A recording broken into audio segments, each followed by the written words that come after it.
Okay, hi guys. I decided to do a quick video for an update on Jacob with his dosing and everything right now. With everything going on, I want to make sure that all of the information is passed down correctly on the training so that we can start really monitoring him and making sure that he's getting the right amount of insulin. So, I'm at my daughter's doctor appointment.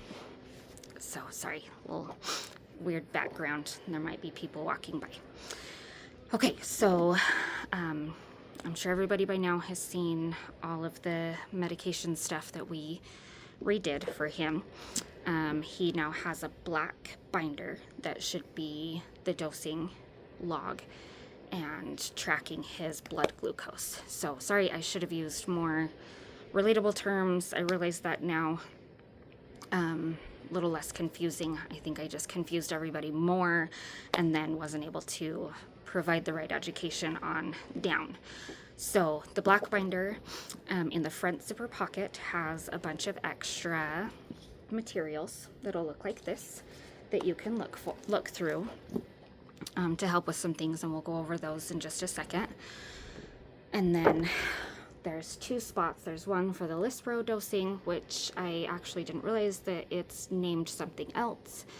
In whatever they send now must be a different brand. So the Lispro is the fast-acting insulin, and I can't remember what it's called, but that's the 3 times a day with Mills. So there's one tab that will have that one, and then there's one tab, I don't have a copy, that will have just that nighttime bedtime dose, not the one that you guys do at 3 a.m. or 5 p.m., but at 8 p.m. there's a nighttime long-acting insulin. So, mealtime. So there's 2 different sections of numbers on this form, and there should be one of these in each of the zipper pouches, as well as in the binder. As you open that binder and you're documenting the blood sugars here, this should be through that see-through, well, sort of see-through pouch, so that you can see. So it's with it everywhere you look, and then it's also updated correctly in the MAR if you need it. But so before he eats, we're really trying to get this down.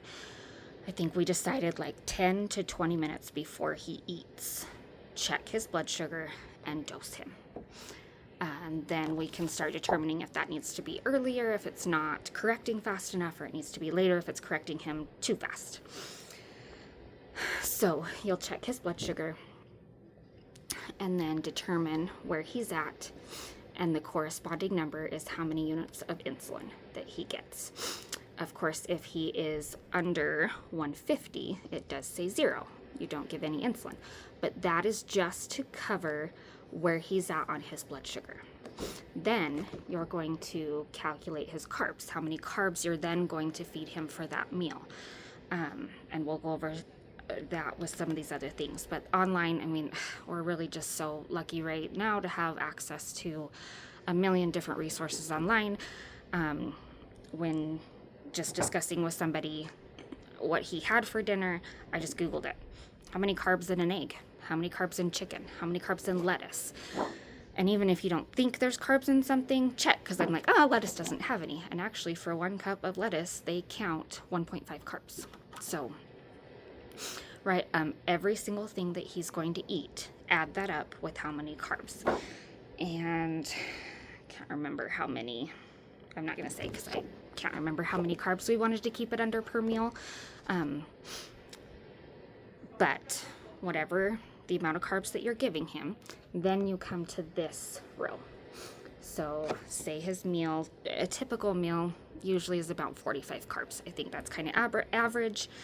The meal that he just had tonight was like 12 though, or something. It was pretty minimal. It was salad. It was just a chef's salad with no dressing.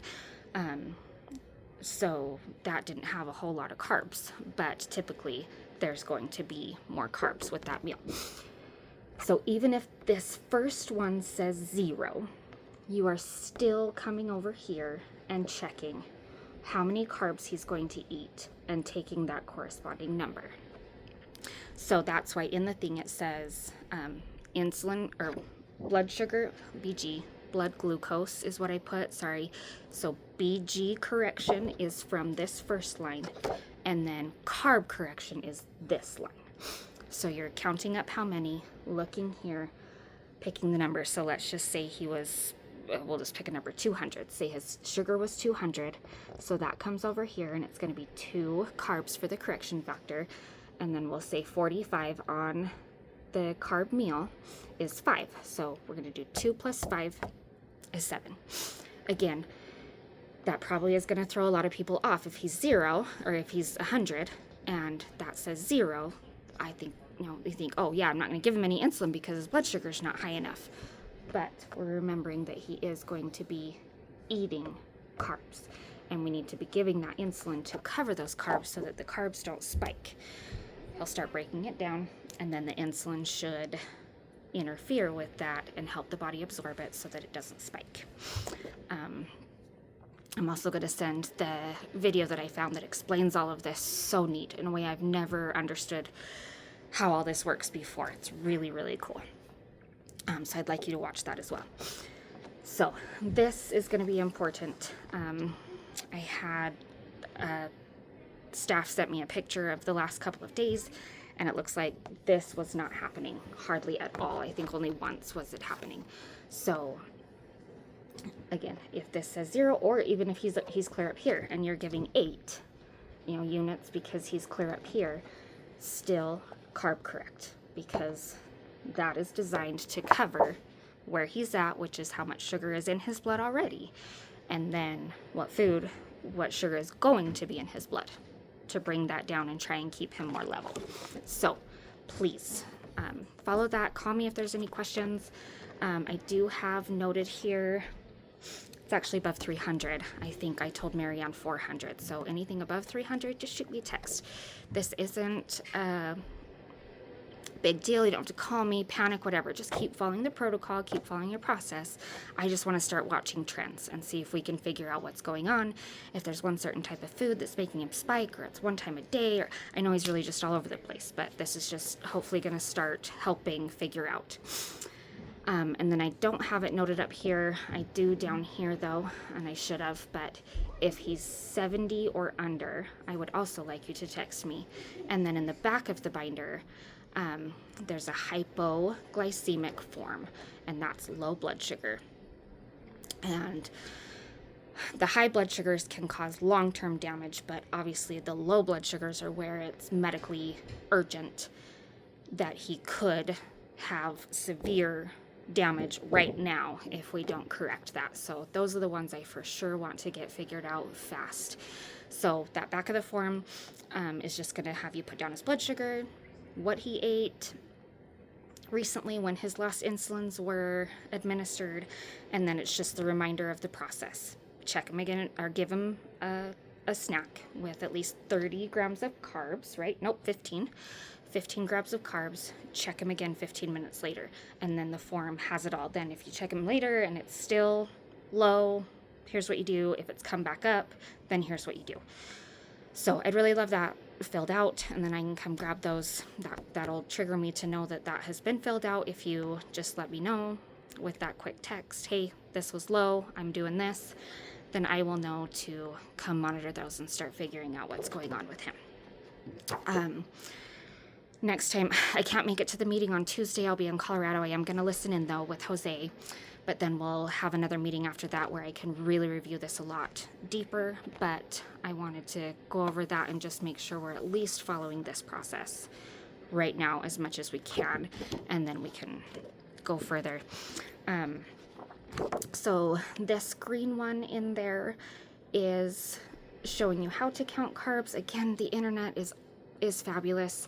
But if it is, and depending on what it is, if he's getting a lot of packaged foods, then this is easy. It's quick. It has it. But you do have to watch up here of where it says serving size. So, let's say you've got, they even do things tricky sometimes. I've seen it a lot before where it's, a bottle of soda, but on the back, the serving size we'll say half the bottle is the serving size. So there's actually 2 servings in that one bottle. So that's the really important part. This is going to tell you how much. So whatever food this is exampling is 1 cup. So let's just say it's cereal. So you're pouring in a bowl. Like, literally measure. I made sure there's measuring spoons there. Literally measure the amounts so that we can properly count. So pour it in, got a cup, dump it in there. If he wants 2 cups, if he normally eats a lot more, great. Just account for it and account the carbs for it, and then give the insulin for it. And that's our first step, is just making sure that we're covering what we need to. So check the serving size, make sure that what he's eating is the serving size, and then come down here for the total carbs. Okay, the total carbs. Don't worry about this stuff, the fiber, sugars, whatever. It's just the total carbohydrates is what you want to account for. So this has 48 grams of carbohydrates. So let's say he gets 1 cup of cereal, 48 grams of carbohydrates. But then you're also pouring milk on it. So again, see what the milk says. Milk says 1/4 cup is a serving.